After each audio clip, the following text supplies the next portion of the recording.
Well, my name is Deneen, and I'm with 806unhinged.com, and we are here with Tim Rose, and he's best known for his role in Star Wars as Admiral Ackbar. But as I researched him and absolutely fascinated by him, you have done like so many things, and I want to kind of ask you first a question. If you and I just met at a cocktail party and I didn't know anything about you, what would you say you do for a living? Easy way to say it is I make monsters for movies. You make monsters for movies. The hard way to say it is that I am an animatronics designer. An animatronics designer. Wow, that is a big word. So, and this kind of falls in line with what I was going to ask, because everything says, that you're best known as a puppeteer, and when I was reading that, I was like, gosh, and so just to an ordinary, person like me, how would you describe what a puppeteer is? It's somebody who never grew up because they're still playing with dolls, basically. Best way to describe it.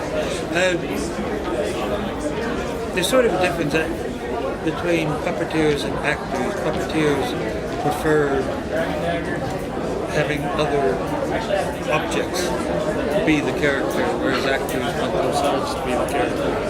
And puppeteering is basically taking an inanimate object and doing a good enough job that you believe that it's a live object. So it's getting people to suspend their disbelief. And do you, so you create the objects, but you're also the voice behind many of them as well? Yeah. Yes. Okay. Well, when I got into the puppetry, the reason I chose it was because I didn't need to decide what I wanted to be when I was. I could make things, I could write scripts, I could act, I could do everything that I enjoyed. When the puppets start becoming animatronics and can cost $100,000 or whatever per character, they start pigeonholing you and say, oh, you're the guy who builds it, so you need somebody else to perform. And I say, no, actually, I do it all, I can do the whole thing. But I am one of the few people who's been able to do that consistently. Right. So when you say animatronics, what would be like an example of that? Is Admiral Ackbar, is that considered like an animatronic? Oh, yeah. Yeah. And so he has a whole series of mechanisms inside of him to make his eyes blink, his mouth move, and everything. So there's actually nobody inside one. He's like truly like a. Well, we're talking about the original one or the one in the one in the new one. Okay, the one in the new movie is different from the original. The original was a hand puppet for close-ups and a full-body suit for establishment. Oh, really? The whole animatronics has moved on, and I had about 28, 30 servos inside and with me. Oh, wow. So if you can imagine, it's a bit like putting your head inside a cage full of budgies, all singing at the same time. Like, do you have to have, that seems like almost like you would have to have the ability of an engineer, engineering, and like to be able to do, do you have how do you do that? Like, how do you get into animatronics, and how do you get into the puppeteering? Did you go to school for it, or? Mainly self-trained and watching the Muppets. Really? That's what I was going to ask you too. You've worked with greats such as George Lucas and Jim Henson. And what would you say that experience was like and how it shaped you? Well, the years I worked with Jim Henson, I describe as the days of King Arthur's court. It was always sunny and different. Oh, that's cool.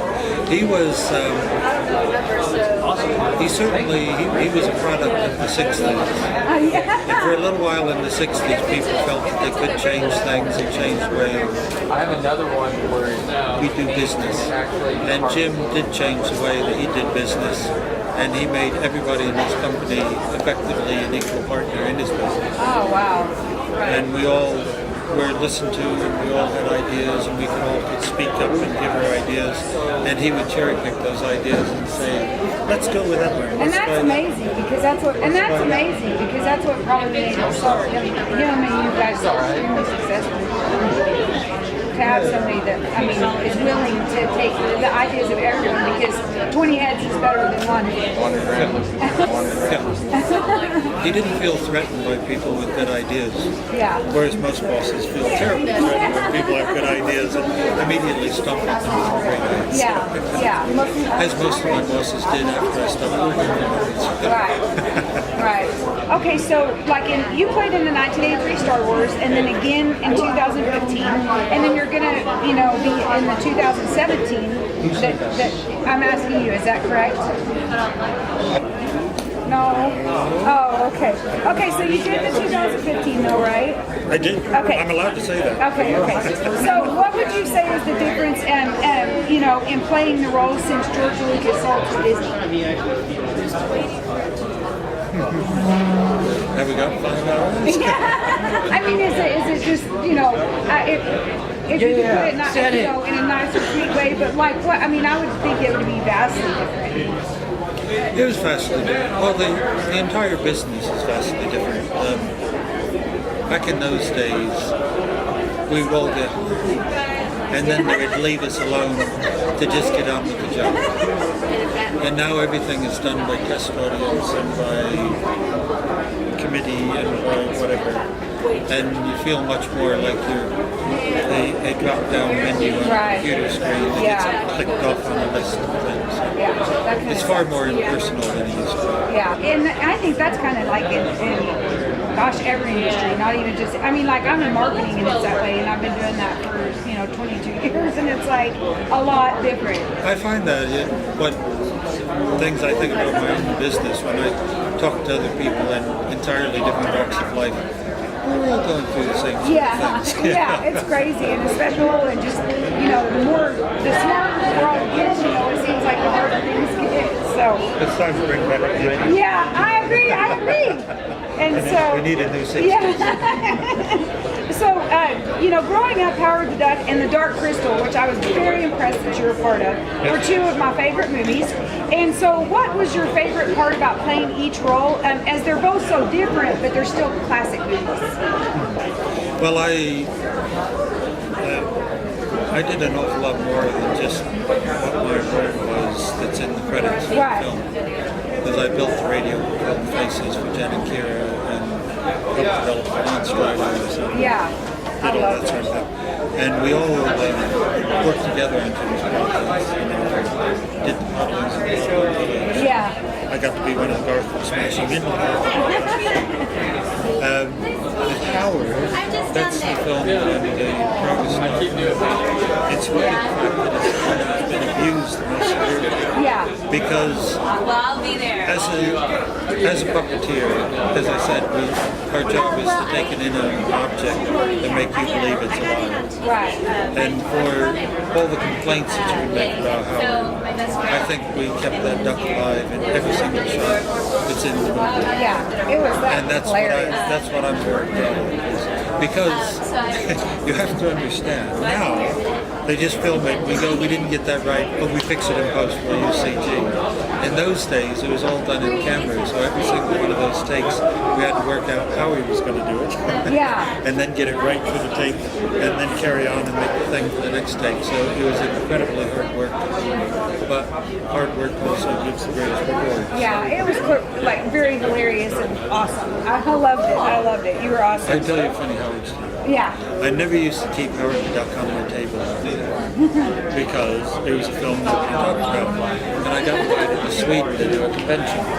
And they came over and they said, of course you've got pictures of Howard the Duck. And I said, no, why? And they said, oh, in Sweden it's as big as Star Wars. It just tickles the Swedish funny bone. That's hilarious. So the promoter got me Howard the Duck pictures, and sure enough, they did very well at the convention, so I kept them as part of my thing. But then some of the Swedish people came up and they said, I can't do it very well, but they came up and said, please, could you explain why in the Muppet Show the Swedish chef is so phony? And I'm like, that's kind of difficult without me getting thrown out of the convention to explain. That is funny. So what are some of your favorite things to do just in everyday life? Outside of all of this talent, what do you do just to be here? I am a complete boataholic. You are. If I could spend the rest of my days out on boats, then I'd be a happy man. I agree. Anything with nature is possible. But if I've got He a, has his foot down. He's down to 4 boats. I have a kayak for whitewater rafting and going out in the sea. I've got a 67 classic Kevin Rose, which I've restored, which my wife and I take up into the countryside and stay overnight on.